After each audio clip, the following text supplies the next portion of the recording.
अर्नाबिया की बातें सुनने के बाद अवैस आग भगोला होकर जैसे ही घर में दाखिल होता है मरियम के मुंह पर जोरदार थप्पड़ रसीद कर देता है और मरियम की कोई बात सुने बगैर ही मरियम को तलाक देकर अपनी ज़िंदगी से फ़ौरन निकाल देता है। मरियम चीखती रह जाती है, लेकिन अवैस को मरियम पर तरस नहीं आता और कहता है कि बदचलन औरत, तुम जो है एक शोहर होने के बावजूद किसी गैर से ताल्लुक़ लगाकर बैठी हुई हो। तुम्हें क्या लग रहा था कि मुझे कुछ पता नहीं चल पाएगा?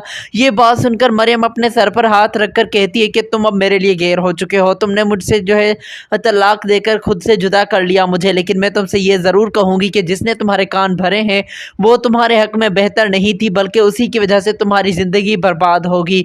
तुम्हें अनाबिया ने ये सब कुछ कहा है कि मैं बदचलन हूँ, तो अवैस कहता है कि अनाबिया ने कहा हो या फिर किसी ने, ये पासपोर्ट ये सब कुछ किसी गैर मर्द के पास तुम्हारे थे। तुम अगर मेरे साथ जाना नहीं चाहती थी तो मुझे बता देती, खामखा ये ड्रामा करने की क्या ज़रूरत थी। यहाँ पर मरियम जो है वो अपना दुपट्टा ओढ़कर रोते हुए बाहर निकलती है। खालदा ये सारा तमाशा देखकर बहुत ज़्यादा खुश हो जाती है और मरियम से कहती है कि क्या हुआ, कोई रंगरलियाँ तुमने लड़ाई हैं? तो मरियम कहती है कि खुश हो जाओ आप, आपके बेटे ने मुझे तलाक देकर अपनी ज़िंदगी से निकाल दिया है। अनाबिया के पास जैसे ही पहुँचती है यहाँ पर मरियम, तो शकील साहब और वहाँ पर मरियम की माँ सारे लोग हैरान रह जाते हैं। मरियम रोते हुए शकील साहब से कहती है कि मेरा और अवैस का रिश्ता ख़त्म हो चुका है। आपके लाडले भांजे ने मुझे छोड़ दिया है। आपकी खातिर मैंने कुर्बानी तो दी थी, लेकिन उस कुर्बानी का सिला मुझे ठीक नहीं मिला। ये बात सुनकर शकील साहब कहता है कि अवैस की से मुझे इस बचकानी हरकत की उम्मीद नहीं थी। अवैस ऐसे कैसे कर सकता है? तो मरियम कहती है कि अवैस के कान भरे गए थे और अवैस को ये कहा गया था कि उसकी बीवी बदचलन है, वो किसी गैर के साथ ताल्लुक़ लगाकर बैठी है,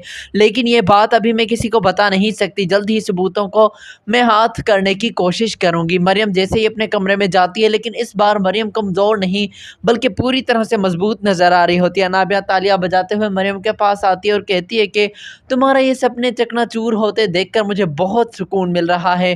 तुम्हें जो है मालकिन देखकर मुझे जो तकलीफ़ हो रही थी वो आज ठंडक में तब्दील हो चुकी है। ये बात सुनकर मरियम कहती है कि तुम्हें भी ठंडक मिल गई, खालदा को भी ठंडक मिल गई। मुझे तो लगता है सारे ख़ानदान को ही ठंडक मिल गई होगी, क्योंकि एक नौकरानी जब मालकिन बन जाए तो ये आप लोगों के लिए तकलीफ़ का बायस था। लेकिन एक बात कान खोल करके सुन लो अनाबिया, तुमने जो ये खेल खेला है इसमें जलकर राख तुम खुद ही हो जाओगी, क्योंकि एक इब्लीस हो तुम, और इब्लीस को कभी सुकून नहीं आता। ये बात सुनकर अनाबिया कहती है कि मरियम ये अपनी खाली खुली धमकियाँ अपने पास रखो, मैं तुमसे डरने वाली नहीं हूँ। मेरी ज़िंदगी में तो सुकून है और मैं अपनी चाल में कामयाब भी हो गई।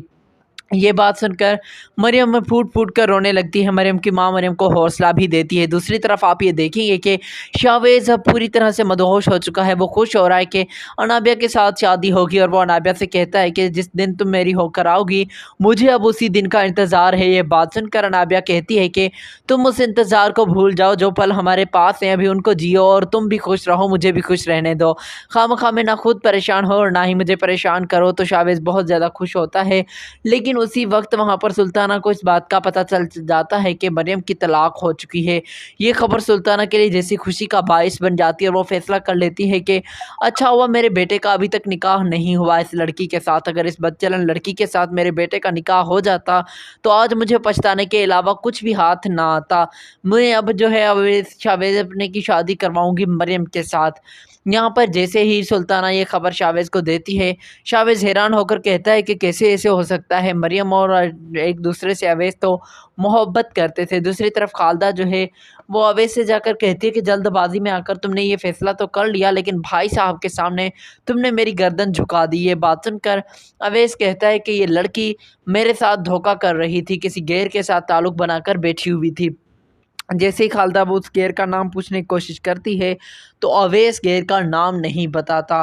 दूसरी तरफ वहाँ पर शकील साहब समरीन से कहते हैं कि मुझे क्यों ऐसे लग रहा है कि इस बात के पीछे भी तुम्हारी बेटी का हाथ है, क्योंकि मरियम ऐसी बुरी लड़की तो नहीं है जिस पर अवैस इस तरह से अंधा जो है जो इल्ज़ाम लगा कर तलाक दे दे। ये बात सुनकर समरीन कहती है कि हर बात का इल्ज़ाम मेरी बेटी पर ना लगाएं शकील साहब, खुदा का खौफ करें, वो आपकी भी बेटी है। ये बात सुनने के बाद शकील साहब कहते हैं कि समरीन खुदा गवाह है, खुदा जानता है, लेकिन मेरे आँखों के सामने यही बात घूम रही है कि ये काम तुम्हारी बेटी के अलावा किसी ने नहीं किया। जैसे-तैसे रात गुज़र जाती है। सुबह जैसे ही होती है तो मरियम जो है वो सबूत ढूंढने के लिए सीधा शावेज़ के घर पहुंच जाती है। सुल्ताना मरियम को अपने घर देखकर बहुत ज़्यादा खुश होती है और कहती है कि बेटा, बड़ा ही अफसोस हुआ तुम्हारे तलाक का सुनकर। तो मरियम कहती है कि आंटी, ऐसी बात नहीं है, तलाक तो होनी सो हो गई, लेकिन मुझे शावेज़ से मिलना है क्योंकि मुझ पर ही बहुत बड़े इल्ज़ाम लगाए गए हैं शावेज़ के साथ होने के। ये बात सुनकर सुल्ताना हैरान हो जाती है और कहती है, किसने लगाए? तो मरियम कहती है कि और कौन हो सकता है, आपकी होने वाली बहू अनाबिया ने ही उल्टे सुलटी बातें करके मेरे